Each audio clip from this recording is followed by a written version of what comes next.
Hoje eu converso com a estilista Flávia Aranha, que é uma das pioneiras em moda sustentável, bacana, chique, cool aqui no Brasil.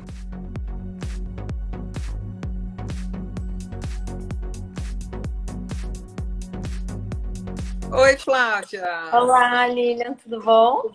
Tudo e você? Tudo ótimo.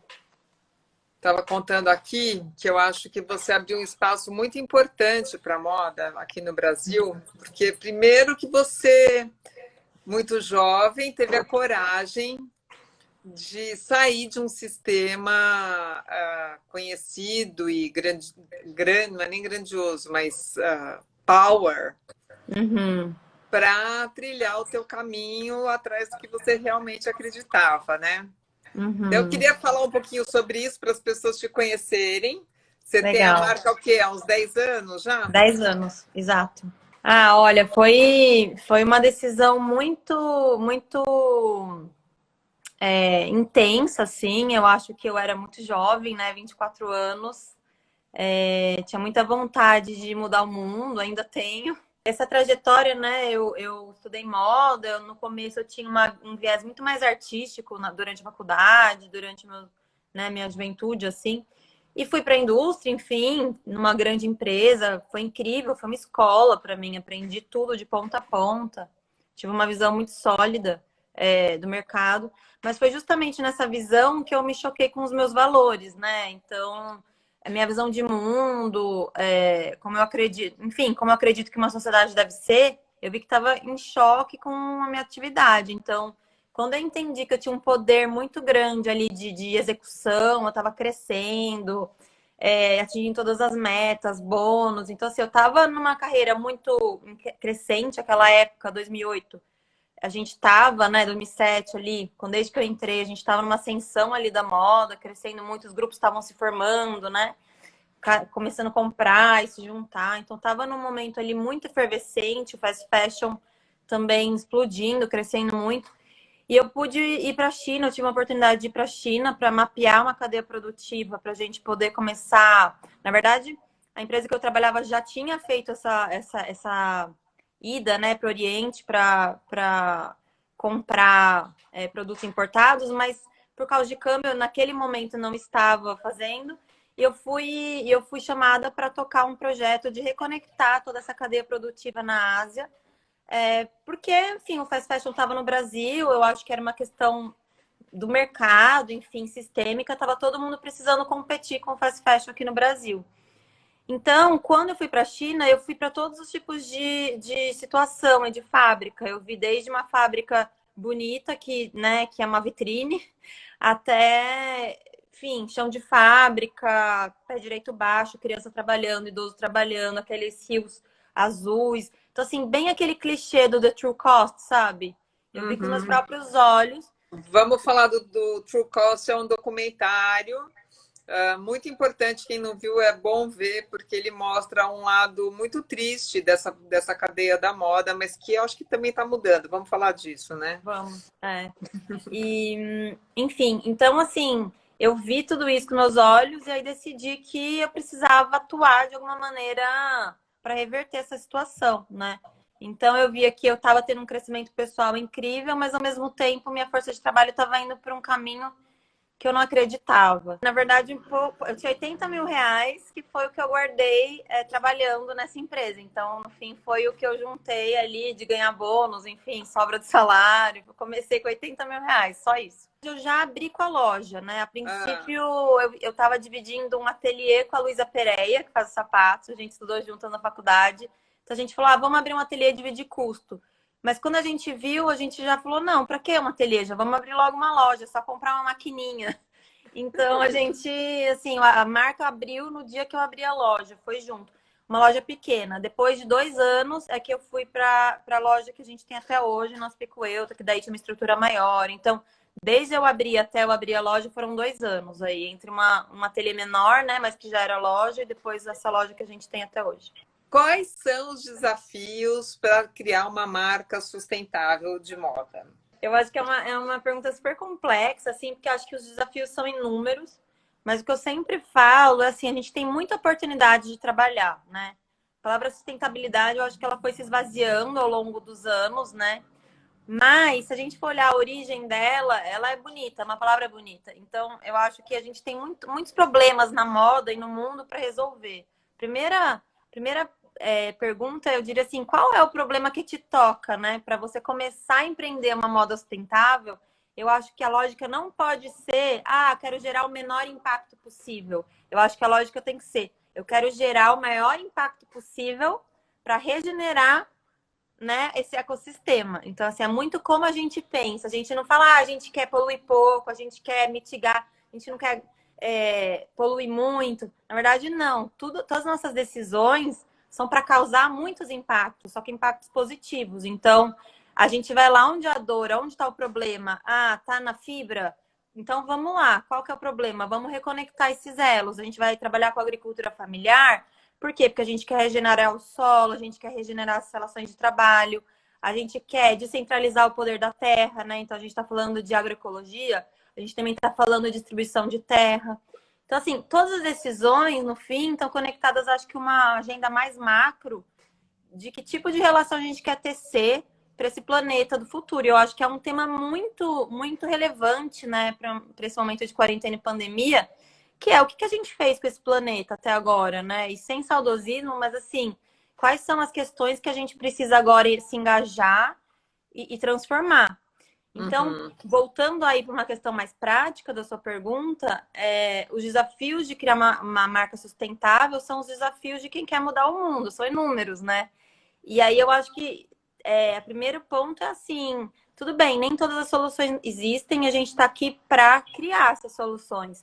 Então, muita gente fala, gostaria de ser sustentável, mas não tem tecido, não tem... Então, vamos criar. Eu acho que a moda, ela não pode ser só olhada com esse glamour da marca, do estilista, do produto final. A gente tem uma cadeia inteira em que a gente pode atuar com soluções, né? Em serviços, em tecnologia têxtil, em inovação. Eu acho que no Brasil a gente tem uma visão muito de curto prazo na moda, tudo é muito rápido. Então, não existe investimento em coisas de longo prazo, né? A gente não incorpora os outros conhecimentos, como a ciência, enfim, todas as ciências, para dentro desse modelo. Então, eu acho que se a gente puder abrir um pouco o espectro e começar a se conectar com outras ciências e com outros negócios, acho que a gente pode criar soluções que atendam nessa moda sustentável. E aí, nesse sentido, eu acho que é abundante. Aí eu não vejo como dificuldades, desafios, né? Eu vejo como oportunidades, assim. Acho que a gente tem muitas oportunidades. Dá um exemplo prático, então. Por exemplo, vamos ser bem simples. A gente tem essa roupa, a gente usa, uma hora a gente não vai nem doar, porque ela já está rasgada. Você vai jogar no lixo, por exemplo. Mas que lixo você vai jogar? Se ela é de poliéster. Então, não existe hoje um sistema que recolhe roupas usadas para transformar em novas matérias-primas. A gente tem iniciativas de reciclar a fibra, mas a gente não tem, sei lá, uma coleta seletiva têxtil na cidade de São Paulo, por exemplo. Então, eu olho isso como uma oportunidade de negócio que atende um problema da moda e que vai regenerar esse ecossistema. Por exemplo, que tecidos e matérias-primas você recomendaria para as pessoas que querem, enquanto consumidor, também consumir de uma maneira mais consciente nesse sentido? Eu acho que a gente tem várias opções de fibra já existentes. A gente tem, por exemplo, algodão orgânico. Hoje a gente trabalha com dois polos principais no Brasil, que é na Paraíba e no Ceará. A gente tem uma fibra, duas fibras que eu acho super democráticas e são escaláveis, que é o Tencel e o Modal. E aí a gente tem um monte de empresas brasileiras já trabalhando com isso. Que não são fibras nativas, né? São fibras tecnológicas, vem de uma empresa que chama Lenzing, que é da Áustria. Mas hoje no Brasil existe uma possibilidade de se trabalhar com Modal e Tencel, que até é mais democrática do que o algodão orgânico, por exemplo, que hoje tem menor escala. E aí a gente tem as fibras recicladas, né? Por exemplo, a EcoSimple fazendo o algodão reciclado. Então, nessa perspectiva de regenerar as fibras, né? Trazendo tecnologia. Acho que essas são as principais fibras hoje disponíveis para o mercado. Mas eu insisto em dizer que existe muita oportunidade de pesquisa para a criação de novas fibras, né?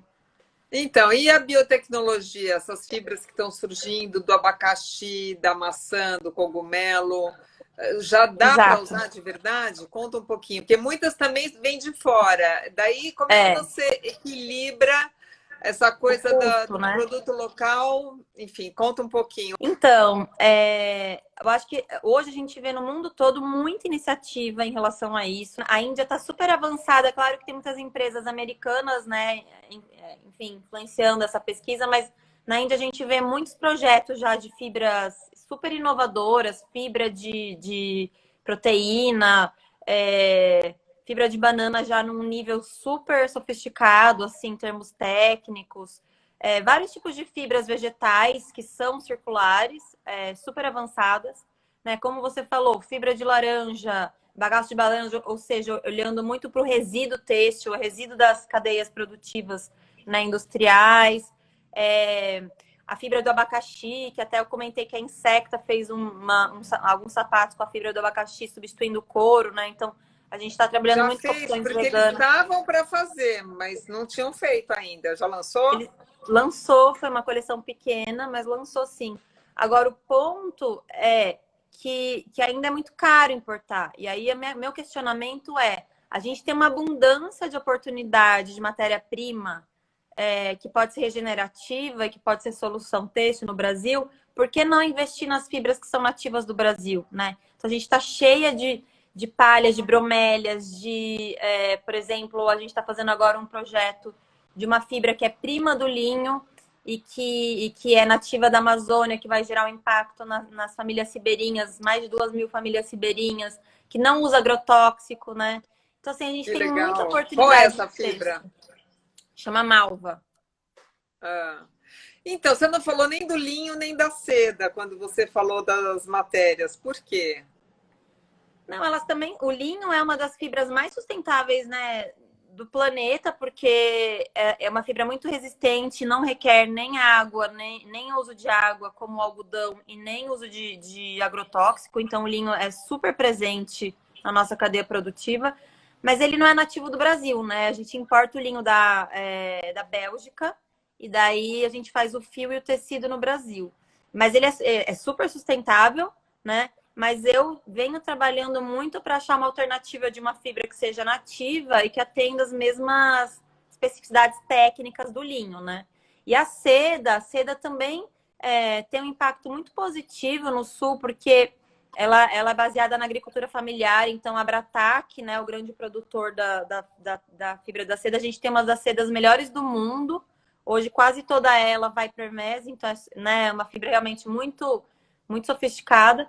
Mas a gente está impactando na agricultura familiar e o bicho da seda, ele não resiste se tiver um pouco de agrotóxico num raio de 10 quilômetros. Então, também, 10 você... 10 quilômetros? quilômetros. Então, você É. usar seda também significa que você está protegendo aquele solo de contaminação de agrotóxico. Então, as próprias propriedades rurais que estão, né, produzindo as amoreiras e os bichos da seda, elas estão protegendo ali aquela região do acúmulo do agrotóxico. Então, também tem esse impacto positivo. Hoje a Flávia Aranha, ela tem a marca Flávia Aranha, mas ela tem um lab, né, chamado Teia. Então, a gente entende que a ciência e a tecnologia fazem parte do nosso negócio. Mas algumas fibras a gente ainda não pode falar, porque está em pesquisa, processo, enfim, de avanço, enfim. Então, ainda não dá para abrir. Mas tem mais Mas duas fibras que a gente está de pesquisando. nesses 10 anos de marca, surgiu alguma fibra nova nesse período que você passou a trabalhar? Fibra não, fibra especificamente a gente tem agora a malva, que está mais próxima de acontecer, e não é uma descoberta nossa, né? Já existe, a gente só está incorporando isso na moda. Ela é hoje usada muito para sacaria de café, então a gente está tentando viabilizar ela tecnicamente para ser incorporada na moda. Mas a gente fez muitos experimentos. O nosso foco principal é o tingimento natural, né? Então a gente conseguiu trazer as plantas não só sob uma perspectiva artesanal, mas hoje a gente conseguiu industrializar esse processo e conseguiu escalar. Então, a gente tem hoje uma lavanderia industrial que consegue fazer esse processo e ainda fazer água sair mais limpa do que ela entra, o que eu acho muito relevante para o mercado da moda, Flávia, né? vamos só explicar que essa parte de lavanderia e de tingimento é muito. ah, tem um impacto, pode ter um impacto muito negativo, né? Uhum. Explica um pouquinho, e a importância de você ter criado essa lavanderia, que acho que esse é um dos pontos altos da tua produção. Exato, Então, hoje a gente sabe que os corantes sintéticos, né, a gente tem várias pesquisas, enfim, tem uma tecnologia bem avançada do corante sintético, mas ele é muito difícil de sair da água, né?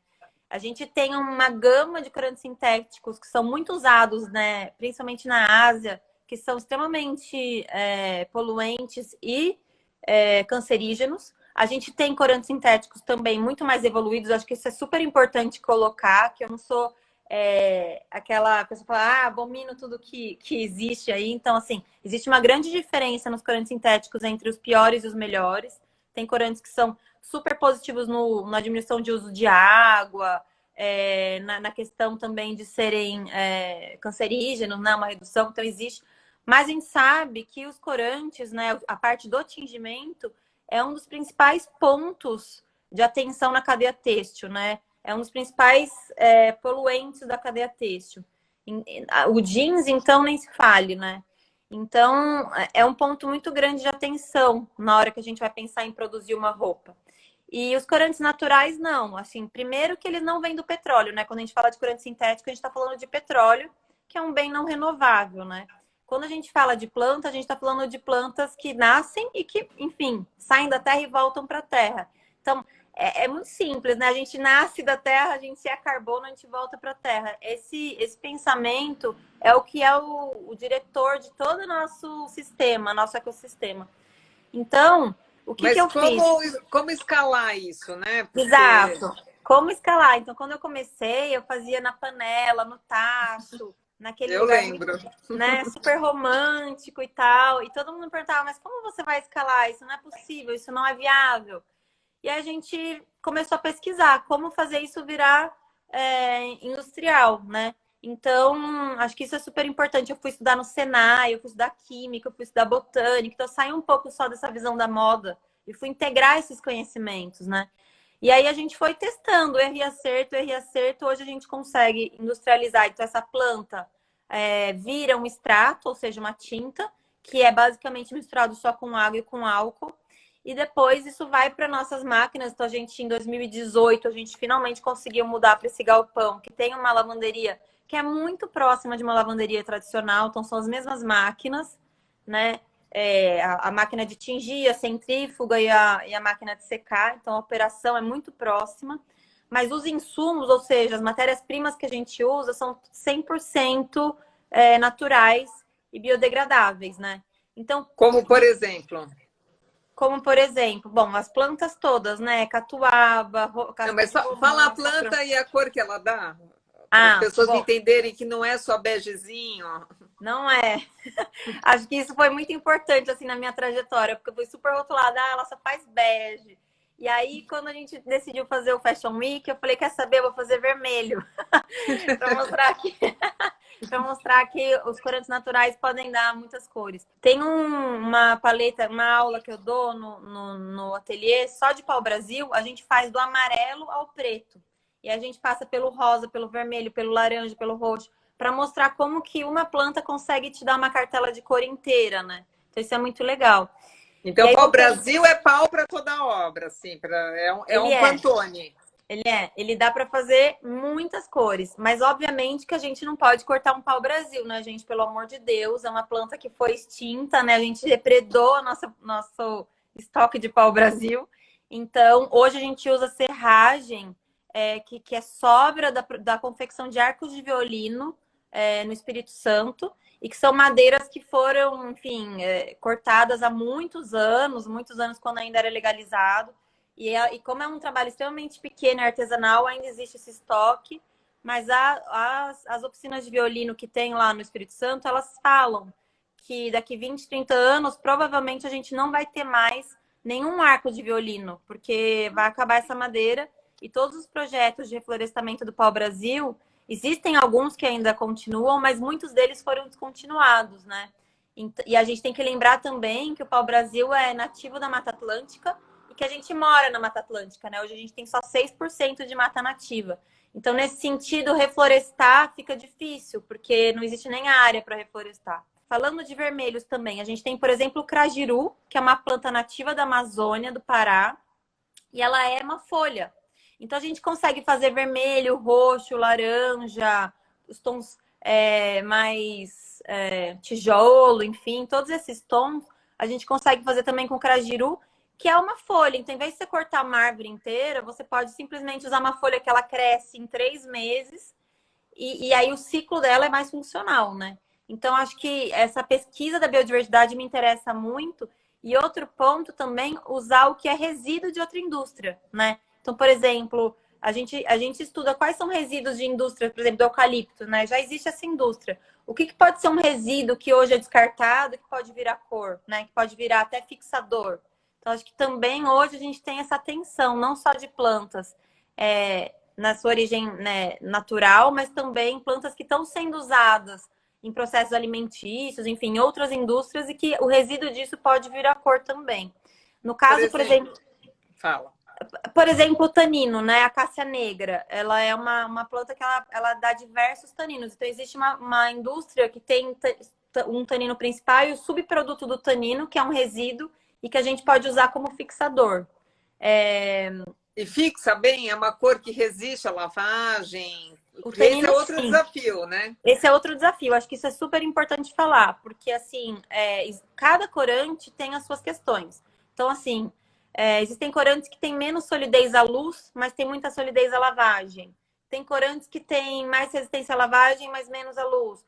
E aí, a questão toda, e aí isso a gente tem trabalhado muito, assim, também, numa pesquisa, por exemplo, a gente está estudando o breu branco, que é uma planta amazônica, e que, na teoria, ele consegue criar uma capa UV natural para não ter o problema de desbotar, de queimar. Então, acho que isso também é muito legal. Olhar para as plantas e para os benefícios delas e aplicar nesse desenvolvimento têxtil. Ainda é um desafio para a gente. Mas um ponto de atenção que eu coloco aqui, a gente fala muito de roupa viva, né? A gente usa muito esse termo, a nossa roupa é viva. Então, assim, se a gente for pensar que a nossa pele é nosso maior órgão, que se a gente for para o sol, a gente vai se queimar, né? Então, acho que na roupa natural, na roupa viva, ela também vai ter essa reação. Se você lavar com... A gente tem um processo natural de ponta a ponta. Mas se eu for lavar ela com um sabão de petroquímica, eu vou estar desconstruindo toda essa narrativa do natural e da roupa viva. Agora, se eu usar um sabão biodegradável de aloe vera, aí eu vou ter uma roupa que vai durar muito mais, né? Uhum. É a mesma história. O que eu passo na minha pele, né? Eu faço muito essa comparação do tecido natural com a nossa pele. Eu vou colocar o que na minha pele? Então, o que eu vou colocar também na minha roupa? Então, eu acho que também a gente está passando aí por uma questão de mudança de mindset no consumo. O comportamento de consumo também precisa ser alterado, né?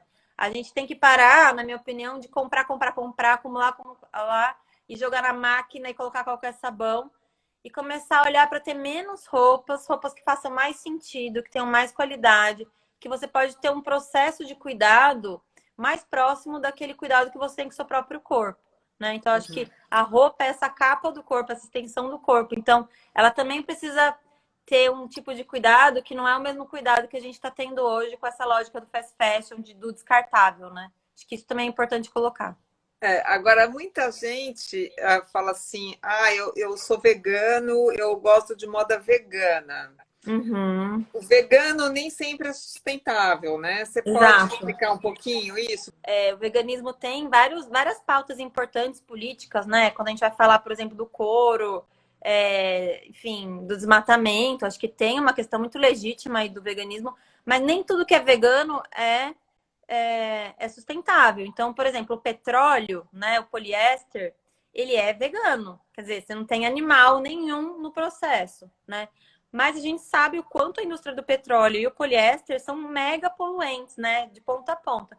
Para começar, você está gerando um resíduo que ele não vai se reintegrar ao planeta, né? O plástico, ele demora 500 anos para conseguir se diluir. Então, se você for imaginar o tamanho da nossa população usando um poliéster de baixa qualidade, né, descartável. Quanto de toneladas e toneladas e toneladas de lixo que a gente está gerando e aonde a gente vai descartar, né? Esse planeta, ele é redondo, né? Então, E e ele não é tem uma... lixeira, né? Não tem Não tem lixeira. lixeira. Então, onde a gente vai colocar, né, tanto poliéster, né? Então, assim, é vegano? É vegano, mas não é sustentável, né? E aí eu faço até uma reflexão sobre a história do PET, né? Ah, vamos reciclar garrafas PETs. Eu acho que tudo bem a gente pensar na reciclagem, eu acho que é importante, mas eu faço uma pergunta. O quanto que essas políticas de reciclagem, a gente sabe que, na verdade, o máximo de reciclável é 50%, então a gente está sempre colocando metade de plástico novo, acho que isso é super importante. Quando está escrito lá PET, não é PET só, não é só que pegou de fato a garrafa, você pegou a garrafa, mas você pegou também um plástico novo, virgem, né? Então você está usando mais petróleo, pondo assim, cada metade que você recicla, você põe mais metade que saiu lá do fundo né, do planeta para vir para a Terra e ficar aqui como acúmulo de lixo, né? A gente tem a questão também dos oceanos, então o microplástico também vai para os oceanos e aí, enfim, contaminam os peixes se intoxicam, morrem e a gente também, né? Acho que todo mundo já está cansado de ver aquelas cenas terríveis de plástico e plástico e plástico nos oceanos. Então, acho que isso é uma questão, assim, o Claro que poliéster e o plástico é é bom reciclar, mas a gente tem que evitar esse processo, né? Acho que essa que é a exato. verdade, né? Eu acho que a gente tem que evitar, eu acho que a nossa geração, enfim, o nosso planeta hoje, ele precisa ter um compromisso sério de não produzir mais plástico, né? E assim, eu acho que a loucura, Lilian, é que a gente tem bioplástico já, a gente tem tecnologia e conhecimento para fazer plástico com um monte de vegetais, né? Mas tem Milho, umas conta os milho, plásticos. e aí até subprodutos dessa indústria, então milho, cana, mandioca, enfim, a gente tem desde plantas que eu sou super a favor, porque são conectadas com a agricultura familiar, agroecológica, até uma coisa mais industrial, como o milho e a cana, que são os dois principais aí, e que tem escalabilidade. Então, assim, a poliamida, o poliéster, ele já existe uma tecnologia, a gente tem ciência para isso hoje. Mas por que a gente não usa? Né? Essa é a grande questão. Ah, porque é mais caro. Sempre a questão do custo, é mais caro, né? Então, o petróleo ainda é mais vantajoso.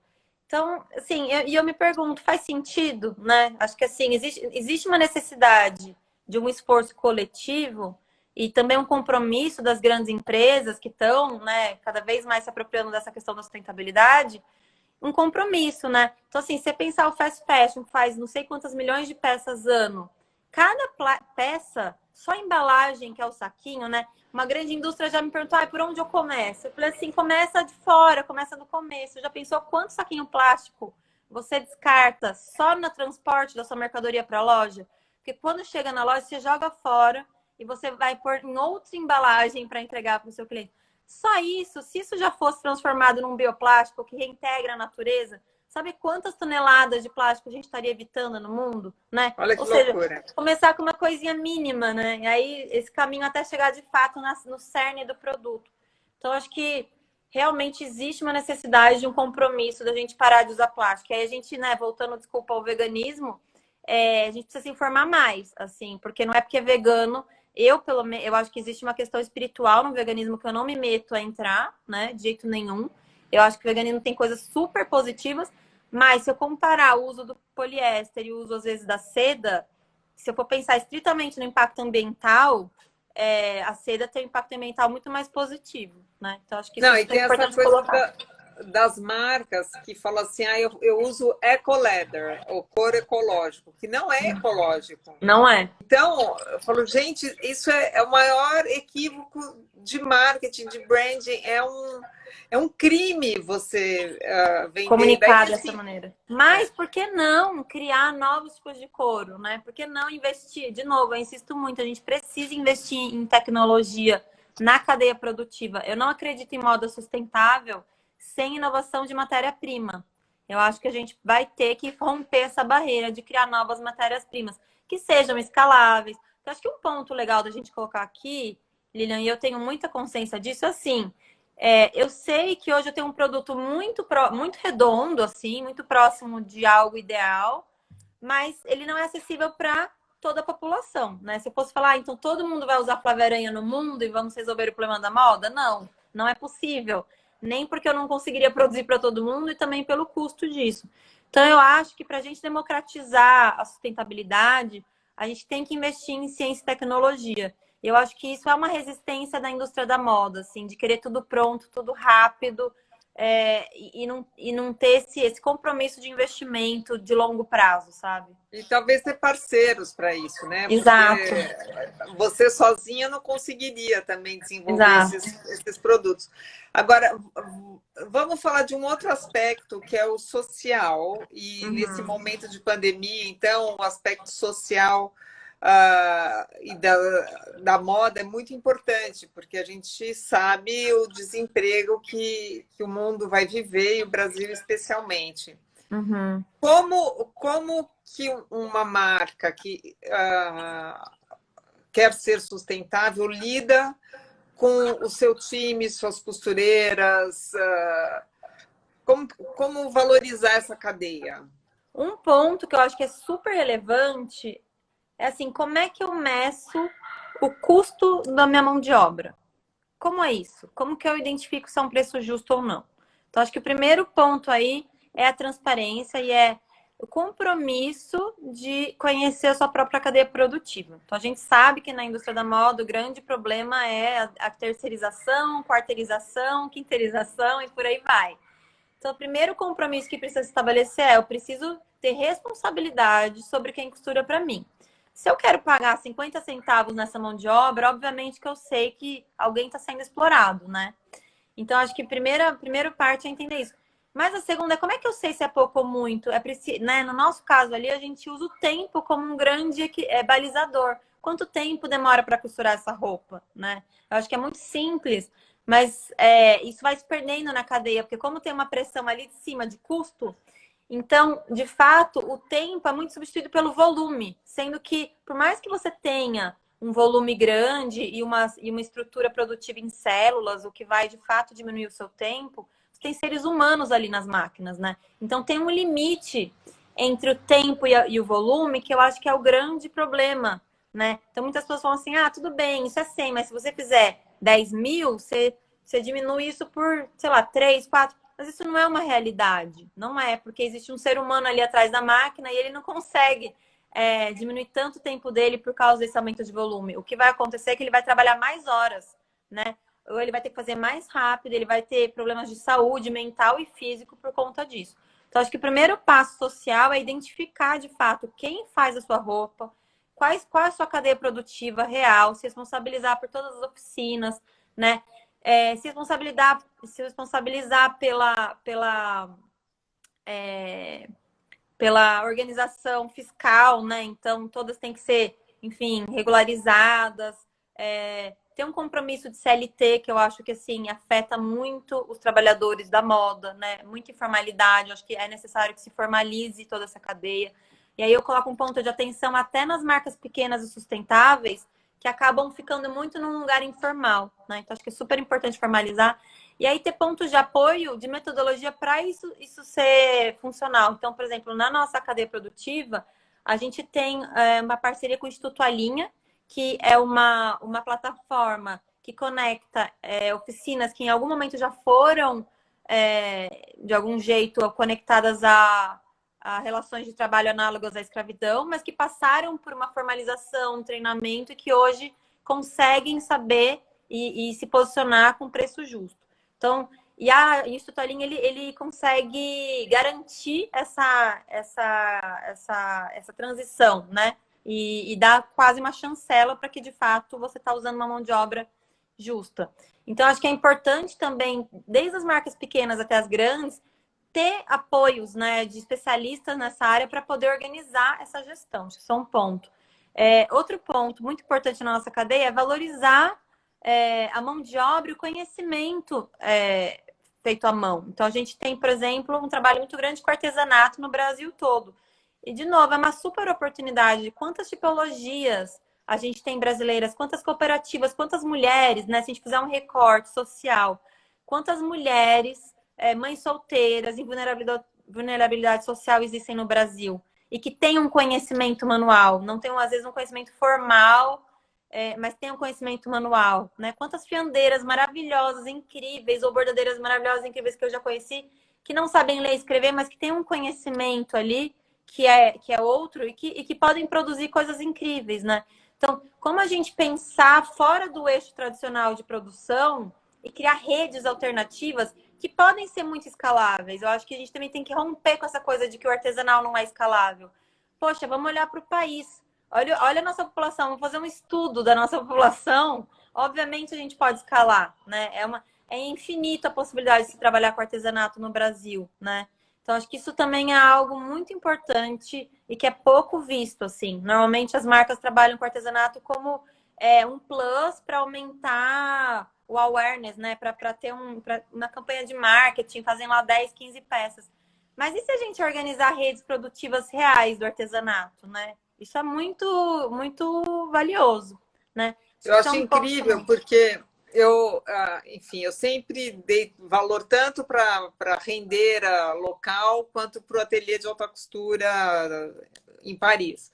Uhum, E vejo a diferença, porque lá cada pessoa que borda ele tem um orgulho do que faz, e uhum. aqui as pessoas não sabem o valor do trabalho que elas estão fazendo. Exato. Então, acho que falta a gente realmente mostrar para essas pessoas como é importante o trabalho delas e como isso faz parte da nossa indústria da moda, né? Tem aquele videozinho do Ateliê Dior maravilhoso, que todas as bordadeiras com jaleco, incrível, assim, uma puta estrutura. E fala, nossa, e a gente vai no sertão, a gente vê que é muito subvalorizado, né? Tem sempre um atravessador que compra por preço de banana. Às vezes, eu lembro que eu fiz uma viagem antes de abrir o ateliê, eu fiquei um mês em Pernambuco fazendo um mapeamento de cooperativas, de artesãos. Eu fui para Poção e Pesqueira entender sobre a Reina Renascença. E aí, às vezes, uma mulher que ficou 2 meses para fazer um vestido, ela vendia, juro, uma cena muito cruel, um guarda-chuva, né, na praça com o vestido na mão, querendo vender o vestido por R$ 100, 2 meses de trabalho. E aí tem os Ah, atravessadores que compram, revendem na feira de Caruaru, aí tem outros atravessadores que compram, e aí chega em São Paulo por R$ 5.000. Mas assim, aquela mulher que ficou 2 meses trabalhando ganhou R$ 100. Então, eu acho que para a gente romper com essa estrutura, é preciso trazer essa informação direto para o consumidor. Eu acho que isso é um trabalho super importante também que a gente fez ao longo desses anos, que foi protagonizar essa cadeia produtiva, né? Então, hoje está muito em voga quem fez sua roupa, o Fashion Revolution, acho que muitas marcas estão trazendo isso. Mas há 10 anos atrás, era até estranho você colocar a costureira, ou a bordadeira, ou, enfim, a pessoa que tinge, né, à frente desse glamour da moda e do estilista. Então, pelo acho que... contrário, todos escondiam, né? Para Exato. a concorrência não levar. Eu não sei se você viu a campanha que a gente fez, Eu Apoio a Moda Nacional. Sim, super. Então, um dos pontos que eu acho que o Brasil precisa saber é que a moda emprega 75% da mão de obra é feminina e esse é um dado importantíssimo, Importantíssimo, exato. importantíssimo, Não, né? importantíssimo. E eu acho que esse momento, Lilian, é um momento até... A gente vai ter muito desemprego, muita crise, mas ao mesmo tempo com esse dólar, enfim, e com essa compreensão de que não dá para terceirizar tudo para a China, né, e para o Oriente, porque acho que a China até ficou cara. Eu acho que isso também pode ser olhado como uma oportunidade para a gente, de fato, reconectar essa cadeia que já foi muito forte, né? E que foi muito banalizada, né? Pelo essa busca voraz pela redução de custo, redução de custo, redução de custo, né? Então, É. eu acho que a Me conta gente um quebrou pouquinho, muita coisa. como é que tá para você esse momento comercialmente? Você tinha uma boa estrutura no online? Como é que está sendo? Uma loucura. Mas uma loucura muito boa, assim, a gente teve surpresas muito boas. Eu acho que, assim, no primeiro momento eu fiquei em pânico, porque a gente é pequeno, a gente não tem, né, um caixa para sobreviver aí muitos meses. Mas a gente não sabia vender online, a gente vendia zero online. Mas, assim, em 10 dias a gente aprendeu a vender online, então a gente já tinha a plataforma, a gente só não investia nela, não tinha estoque. A gente colocou todo o nosso estoque na nossa loja online. E o que a gente percebeu? Duas coisas super importantes. O canal que você vende talvez não seja tão relevante quanto o que você faz, né? Então, eu até estava numa outra live falando, né? A live na Best era sobre qual é o futuro do varejo da moda, né? Então, todos os estilistas, eu participei, né, de uma reunião com vários estilistas do São Paulo Fashion Week, questionando, atacado, não sei o quê. Mas a minha pergunta é, o que você faz tem sentido hoje? É relevante? Porque o canal, como você se conecta com o seu consumidor final, acho que é possível se ajustar. Mas e no momento de crise é relevante o que você faz? E aí a minha resposta foi muito positiva, assim, porque eu percebi que a gente criou também uma conexão e um ecossistema com a nossa clientela muito forte. Então, nos primeiros dias, o que eu senti é que as clientes estavam comprando para apoiar o nosso projeto. Num segundo momento que a gente percebeu que o online começou a funcionar. As pessoas também querem roupas confortáveis para ficar em casa, né? Então, acho que teve um diálogo muito positivo com o tipo de produto que a gente faz, né? Teve uma aderência muito grande. Então, o resumo é que a gente conseguiu manter nosso faturamento como ele tá. Ele até o mês passado ele cresceu. Esse mês a gente acha que não vai crescer. Cresceu. Em relação a 2019, a gente faturou em abril mais que faturamos. Em 2020, a gente faturou mais do que faturamos em abril de 2019. Então, uma bela surpresa. A gente não esperava. E aí fica a lição, assim, de que a gente realmente precisa manter um propósito sólido, assim. Então, sempre se perguntar se o que a gente faz sentido no dia de hoje. Acho que essa é uma reflexão que eu durmo e acordo sempre com ela. Você precisa estar aberto para entender, de fato, os anseios atuais da sociedade, né? E aí, nisso, você tem que romper com algumas premissas que estão ali muito enraizadas, né? Muito antigas. Mas... E você está muito acostumado com elas, né? É difícil. E você exporta ainda? Você estava exportando para Portugal. A gente estava exportando. O ano passado a gente fez uma grande exportação que representou aí uns 20% do nosso faturamento. Então foi bem relevante. Agora, né, tá tudo parado, então a gente não tá com expectativa de exportar no próximo semestre. Provavelmente em 2020 a gente não faça nenhuma nova exportação. Mas a Casa Pau Brasil, né, a gente tem uma loja em Lisboa, ela já reabriu, então estava até conversando a semana passada. Eles estão devagarzinho já começando a se organizar, as pessoas estão voltando a consumir aos poucos.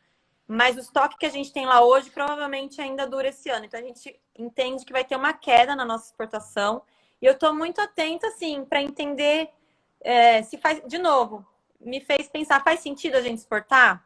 Né? A gente fala tanto no local, faz sentido a gente exportar? Será que faz sentido a gente exportar, mas ao mesmo tempo também ter um e-commerce que pode entregar direto para o cliente no mundo todo, quem quiser, né? Então a gente está... Acho que é super importante esses momentos, assim, de você às vezes ter uma negativa no sentido de, tipo, isso aqui talvez dando errado. Por que tá dando errado? Será que faz sentido? Essa pergunta, para mim, ela é fundamental, assim. Você fez o figurino para o Gil, acho que o ano passado, retrasado. Foi um presente divino para mim. Ok. Foi. Conta, eu sou amiga como é do que Ben, foi? né? Que foi o produtor musical que é filho do Gil e produtor musical do disco, e ele fez esse convite. E foi maravilhoso, né? Acho que o Gil é um ser de luz, assim, então o processo, sabe? Tudo flui, tudo tá maravilhoso, né? Acho que é uma cartela de cor muito leve, que eu fiquei ouvindo o disco muitas vezes. E tem ali, acho que um processo dele também de cura, de um acolhimento, um aconchego, né, familiar, caseiro.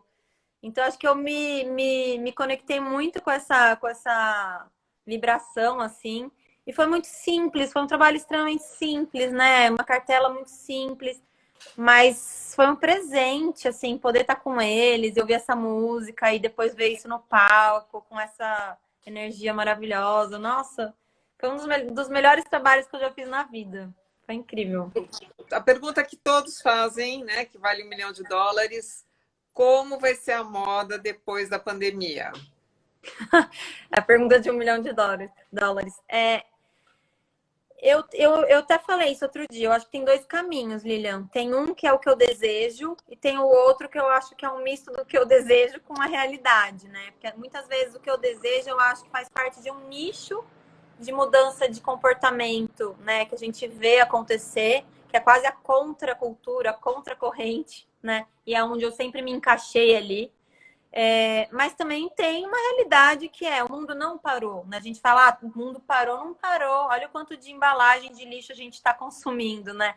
Então, assim, o capitalismo, ele sempre se reinventa, né? Então, nesse sentido, eu acho que a gente vai ter, infelizmente, muita gente quebrando. E aí, de gente quebrando, eu acho que a gente vai ter coisas que não fazem mais sentido no mundo, mas coisas que fazem e não tiveram força do capital para sobreviver.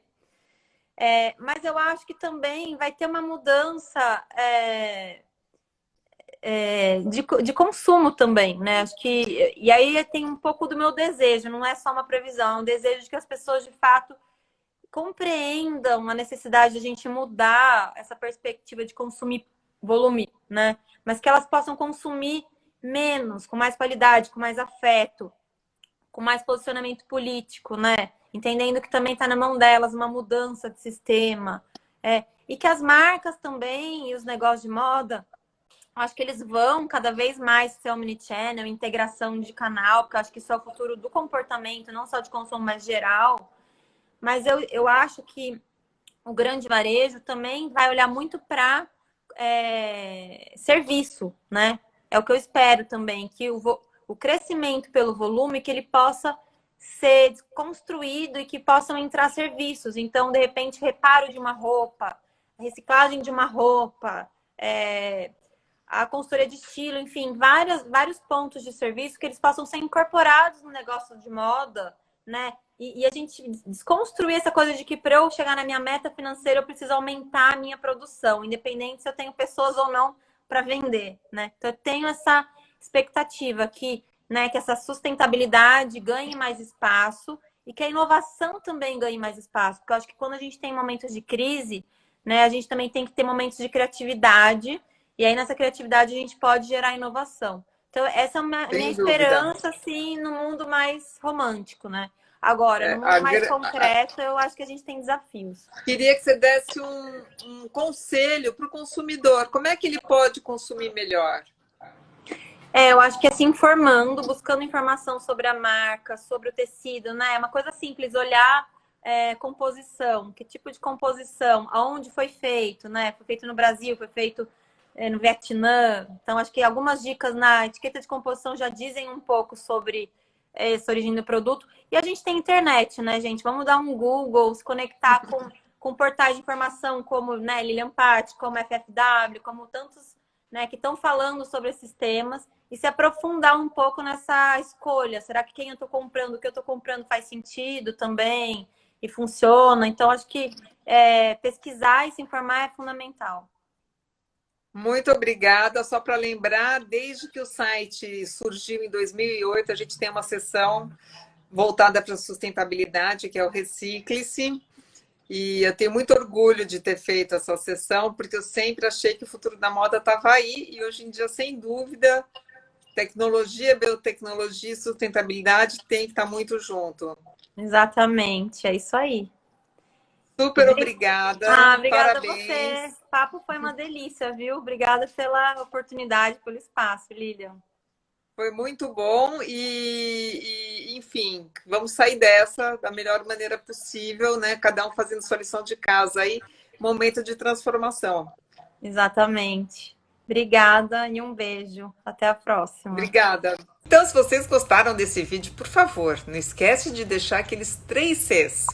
Curtir, compartilhar e comentar. Adoro ver os comentários de vocês. Um beijo, fique em casa, que vai passar.